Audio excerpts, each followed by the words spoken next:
Hey, good morning to everybody. Happy Wednesday. It's Daryl here. It is bright and freaking early, man. It's 3 a.m. here in Connecticut on the East Coast. I got to be honest with you guys. Actually, it's Tuesday. I'm coming up with this video Tuesday morning, and you're probably gonna see it Wednesday morning. I had an idea for this video, and I just got back from like a 3 mile walk. And a lot of times when I'm out walking, I get the blood flowing, and I start to get an idea for the video, and that's what happened this morning. So I rushed back here. All right, I came across a couple of Facebook posts this morning, and I'm probably going to use them for the thumbnail. Now, let me give you my theme for this video overall. I've noticed after seeing these posts and just in general that I am an oddball in my generation. I am in the minority, without a doubt. My generation being Generation X. I am older Generation X. Say I was born around the very beginning of Gen X, like 65, 66, 67, people like me. And the vast majority of men and women, people my age, are MAGA, Republican, Trump supporters. They all feel basically. I'm not trying to stereotype here, but I'm definitely in the minority here, and I'm going to talk about two specific topics. Okay, here's my hypothesis now. Before I really get into it, this is my hypothesis on why I've always tried to figure out why I'm so much different from people my age, especially men. Men in general, like men my age, are vastly MAGA, Trump supporting people. Guys that are 55, 56, 57, 58, 60 in their 60s are largely, and I am anything but. This is the reason why I think that I wake up every single day, and I'm not rich by any means. I'm not married. I don't have any kids. I had 2 decades of hard drug addiction. I've been clean and sober for 17 and a half years. I have an apartment. I have 1 car. I'm not rich. I'm not making a lot of money, but I am happy. I swear to God, I am happy every single day. I am thankful. And I actually say this every morning. I am thankful. I'll get more into that in a second. But I think a lot of the people my age, are angry. And I think a lot of it has to do with judging themselves against other people. I think that's a sure way to find unhappiness, is by comparing yourself to other people. Like, I could compare myself to people my age, and I would look like a loser. I don't have a family. I don't have any kids. I don't have a wife. I've never been married. I live in an apartment. People my age have campers. They go on vacations. But that's not how I look at things. I am thankful. I always tell myself things could always be worse. Okay, and I think they vote for Donald Trump. I think they're not completely brain dead. They must know that he's offensive, that he lies, and all this. And I think they're willing to overlook that because it feeds into something they need. It's their anger, their vindictiveness, their envy, their jealousy, and being able to blame somebody for not being where they want to be in life. I think a lot of them, they look at each other, they look at Donald Trump, billionaires, or what's his name on Twitter, Elon Musk. And these are their heroes, and they want to be where they feel like they don't have enough. This is my hypothesis, and why they go for Donald Trump. They know he's offensive.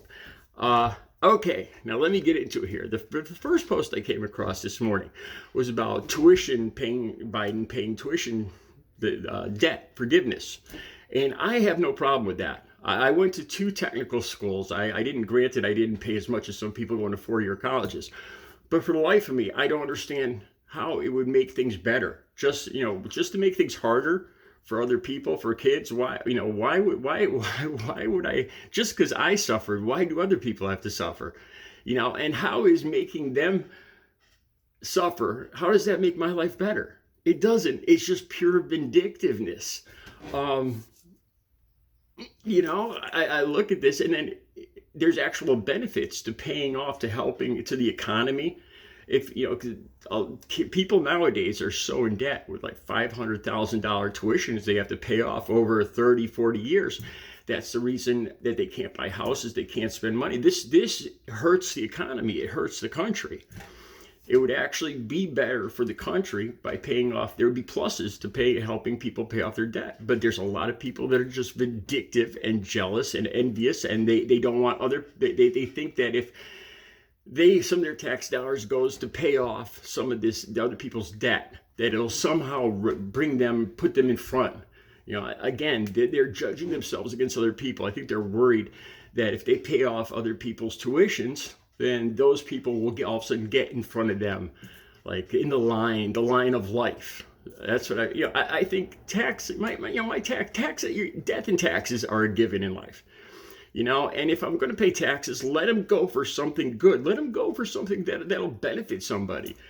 Just because I suffered and I had to pay tens of thousands of dollars, or even almost close to $100,000. How is it going to make my life better? By forcing somebody else to do that same thing? It's not. By helping them pay off that debt, it'll make the economy better, and in turn, it will make my life better. So they're actually shooting themselves in the foot because of their anger and their jealousy and their envy. Okay, here's the second post I'll put on the thumbnail. This is a woman wearing a t-shirt, and the post says, "Oh, everybody wanted to come up and get a picture with this t-shirt." It's a woman about my age, of course, wearing a shirt that's saying she was never fondled by Donald Trump, but she was screwed by Joe Biden. Right? So here's my question, and I've actually asked people this before. Okay, tell me, how did Joe Biden screw you? Tell me that. And then I had a family member tell me that Joe Biden's taking away all of our rights, and they were serious. They were all scared. America's going down the tubes. Joe Biden's taking all of our rights. And I asked him, what rights? Tell me, what rights is Joe Biden taking away? I never got an answer. It's not like he's banning books, like Florida. It's not like he's saying the "don't say gay" thing, like Florida, all this other stuff, or banning the procedure for women across the country. That's taking away rights. Does he have anything to do with that? No. So what rights is Joe Biden taking away? This is the thing. They want to direct their anger at somebody. They want to blame somebody because they are not where they feel they should be in life. They feel that somebody else is always ahead of them. And, like I said in another video, when I talked about the size video, it's something I learned when I was younger. There's always going to be somebody bigger. There's always going to be somebody wealthier. There's always going to be somebody smarter than me. And it's okay. It's all right. I don't need to be, I'd be happy with what I have. Yeah. And then about Biden, how did Joe Biden screw you? And don't give me that inflation thing. Okay, because the entire world has gone through inflation post-pandemic because of shortages, because nobody worked, and because of the whole pandemic thing, and because mega corporations were price gouging. Did Joe Biden have anything to do with that whatsoever, or could he control that? No. So I ask you again, how did Joe Biden screw you?